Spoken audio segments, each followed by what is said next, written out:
आप भी public places में इंग्लिश ना बोल पाने के कारण शर्मिंदा हो जाते हैं? आप भी चाहते हैं कि आप अच्छे से कम्युनिकेट कर पाए, इंग्लिश बोल पाए और अच्छे से अपने आप को एक्सप्रेस कर पाए इंग्लिश में? क्या आप भी इंटरव्यू देते जाते समय इंग्लिश ना आने के कारण आप अक्सर फेल हो जाते हैं या फिर आपको जॉब नहीं मिल पाती? तो गाइज, आप सही वीडियो देख रहे हैं और अगर आप चाहते हैं कि आप इंग्लिश में फ्लुएंट बन पाए और इंग्लिश बोल पाए अच्छे से, तो आप ये वीडियो स्किप मत कीजिए और इस वीडियो को पूरा देखिए। तो मैं बात करूंगी इंग्लिश में कैसे आप इंग्लिश में फ्लुएंट बन पाए, आप इंग्लिश बोल पाए। इसके लिए जरूरी नहीं है कि आपको ग्रामर आए। अगर आप चाहते हैं आप इंग्लिश बोल पाए तो इसके लिए फर्स्ट ऑफ ऑल आपको एक वर्ब उठानी है और इसकी प्रैक्टिस करनी है और साथ ही साथ अपने फैमिली मेंबर्स को, अपने कलीग्स को साथ में शामिल कीजिए और उनके साथ कम्युनिकेट कीजिए, प्रैक्टिस कीजिए। इसी से आप इंग्लिश में इम्प्रूव हो पाएंगे, आपकी इंग्लिश बेटर हो पाएगी डे बाय डे अगर आप डेली प्रैक्टिस करोगे। हमेशा ये धारणा लोगों में बनाई जाती है, हम जहां भी जाते हैं इंस्टीट्यूट्स में हमें ये कहा जाता है कि आपको ग्रामर पढ़नी पड़ेगी, आपको ढेरों सारी बुक्स पढ़नी पड़ेगी, पर ये बिल्कुल भी सच नहीं है। अगर आपको भी कंपेनियन नहीं मिल रहे इंग्लिश बोल पाने के लिए, इंग्लिश में बात करने के लिए, तो आप इसके लिए कैमरा में या फिर मिरर के अंदर आप प्रैक्टिस कर सकते हैं और इंग्लिश को इम्प्रूव कर सकते हैं। जैसे मैं आपको वर्ड्स बताती हूँ, डेली सेंटेंसेस में क्या वर्ड्स बनते हैं, क्या एक्शंस होते हैं।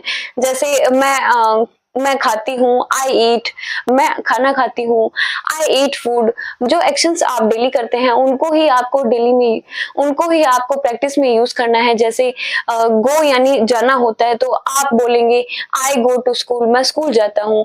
आई गो टू मार्केट, मैं मार्केट जाती हूँ। आई गो टू ऑफिस, मैं ऑफिस जाती हूँ। मैं मूवी देखती हूँ, आई वॉच मूवी। मैं मॉल जाती हूँ, आई गो टू मॉल। मैं शॉपिंग करने जाती हूँ, आई गो फॉर शॉपिंग। से वॉक यानी चलना होता है तो आप बोल सकते हैं I go for walk in the morning. और जैसे घूमना यानी वॉन्डर होता है तो आप कह सकते हैं आई वॉन्डर। पार्क जाते हैं तो आप बोल सकते हैं आई गो टू पार्क। कहूंगी जैसे महिलाओं के लिए ज्यादातर ये एक्शन होता है कि वो घर के काम करती है तो उनको बोलेंगे अपने चोर्स। आप ऐसे बोल सकते हैं I do home chores, you do home chores, we do home chores, she does home chores. ऐसे आप बोल सकते हैं। जो ऑफिस का काम करते हैं, जो अपने ऑफिस जाते हैं तो वो बोल सकते हैं I go to office, I work at my office, I talk to my customers, मैं अपने कस्टमर से बात करती हूँ। इन वर्ड्स बताती हूँ जिससे आप कंटिन्यू प्रैक्टिस कर पाएंगे। जैसे वॉक यानी चलना होता है, गो यानी जाना होता है, कम यानी आना होता है और डू यानी करना होता है और ईट यानी खाना होता है, कुक यानी पकाना होता है, I cook food, you cook food. Live यानी रहना, जैसे I live in Bikaner, I live in लूनप्लस। और आप कहाँ रहते हैं, वेयर डू यू लिव, आप कमेंट करके बताइए आप कहाँ रहते हैं। टेक यानी लेना होता है, गिव यानी देना होता है और स्लीप यानी सोना होता है, वेक अप यानी उठना होता है। तो आप डेली इसकी प्रैक्टिस कीजिए, इन वर्ड्स को उठाइए और इनकी प्रैक्टिस कीजिए।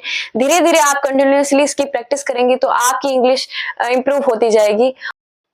तो अगर गाइज आपको ये वीडियो अच्छा लगा हो तो प्लीज लाइक कीजिए और मेरे चैनल को सब्सक्राइब कीजिए और शेयर कीजिए अपने दोस्तों को ताकि उनको भी ये जानकारी मिले। और मिलते हैं अगले